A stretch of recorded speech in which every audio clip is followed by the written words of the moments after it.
Amables oyentes, una vez más nuestro saludo fraternal en esta hora en el nombre de Jesús. Hoy tenemos un texto: la paga del pecado es muerte, mas la dádiva de Dios es vida eterna en Cristo Jesús, Señor nuestro. El tema que hoy tocaremos será la doctrina del pecado según las Escrituras, según la Biblia. A nadie le gusta que lo tilden de pecador. En ninguna reunión social se oye que se hable contra el pecado, y si alguien se toma el atrevimiento de hacerlo es considerado un arcaico, un desubicado, un fanático, etc.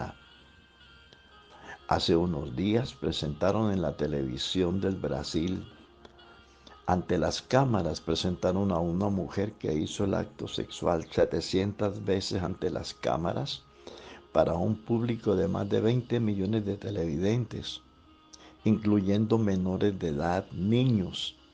Ningún periodista reprochó nada, ninguna voz se levantó en contra, nadie protestó contra esa actitud tan grotesca y desvergonzada.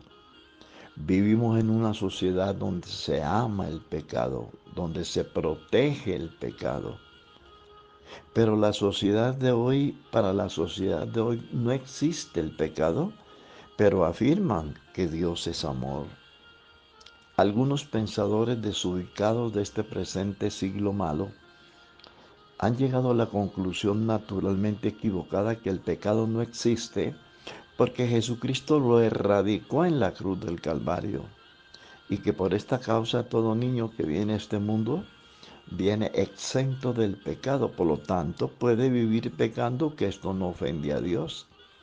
En otras palabras, aunque practique el pecado, seguirá siendo salvo, siempre salvo. Pero revisemos la palabra de Dios. ¿Qué dice Dios al respecto? Dice, pero antes de hacerlo, definamos qué es el pecado. Este término procede del vocablo hebreo parábasis, que traduce violentar, ir en contra de Dios, rebelión contra Dios, enfrentar a Dios, quebrantar su palabra, resistir a Dios, etc. El pecado no consiste solamente en hacer el mal, sino también en dejar de hacer el bien. Toda persona que hace lo malo no necesita que le digan que es malo y que es bueno. No, cada individuo tiene en su espiritualidad, en su interior, un enemigo frontal que le hace ver y sentir la maldad o la bondad, y en su propia conciencia ella es el juez de cada uno. El pecado no solamente es la infracción de la ley de Dios, es el rechazo deliberado a su ordenanza y el desprecio a su palabra para vivir cada cual como le gusta o como le place hacerlo.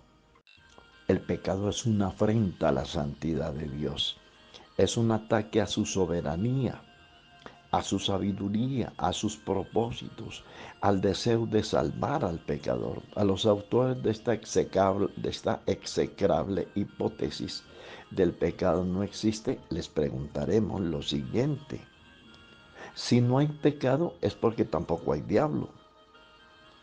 Estas palabras las afirmó el Papa Botila en una alocución televisada a todo el mundo, a través de la cual él dijo que el diablo no existe.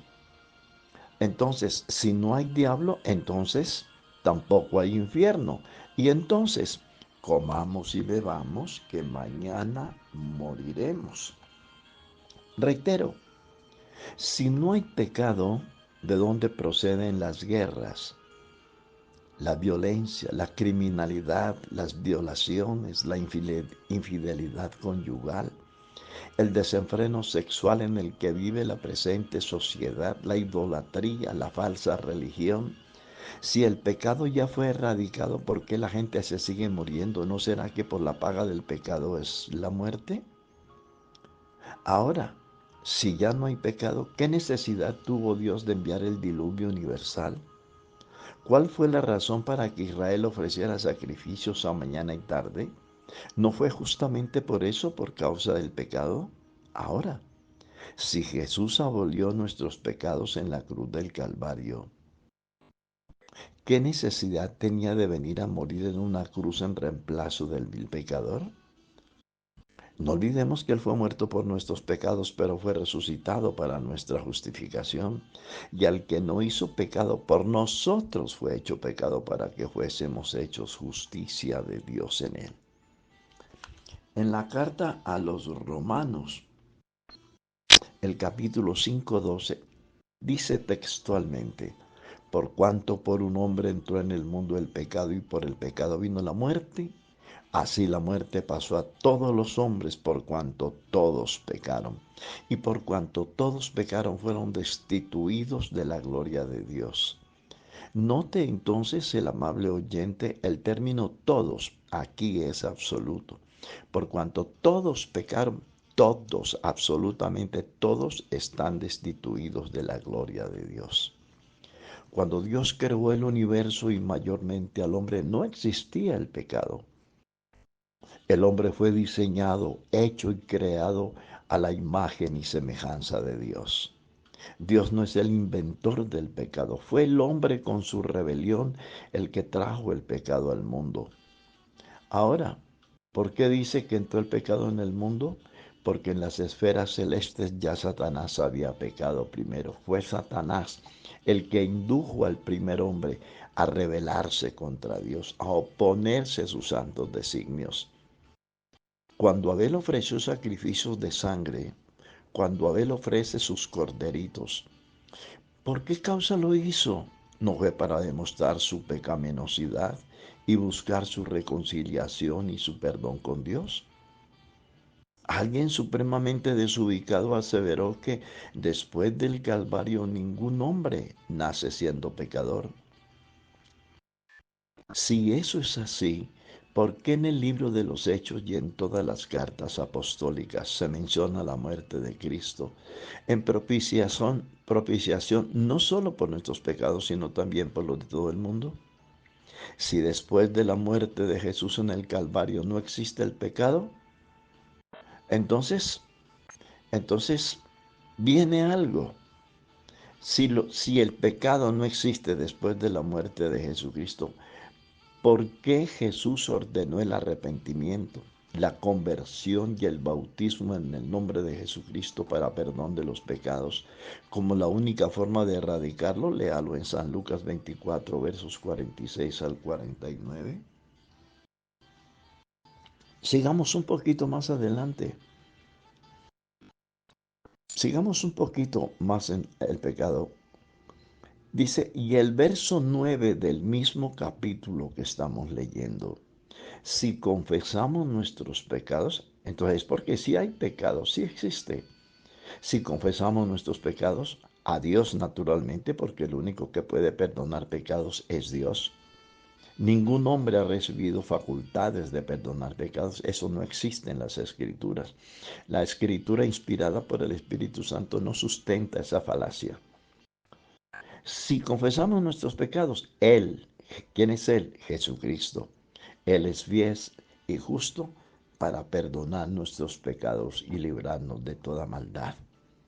Si realmente el pecado no existe, como aseguran los amigotes del desenfreno creciendo en gracia, ¿qué razón tenía el Espíritu Santo para venir a redarguir, convencer al pecador de justicia, de juicio y de pecado? San Juan 16, 7 al 11. Si no existiera el pecado, nuestro planeta sería un verdadero paraíso, porque donde no hay pecado está Jesucristo, y con la bendición de Dios estaríamos todos llenos de esa bendición. Su gracia, sus dones, sus virtudes. Si no existiera el pecado, no habría cárceles, ni criminales, hospitales, no habrían prostíbulos. No existirían los cementerios, porque donde no hay pecado no hay muerte.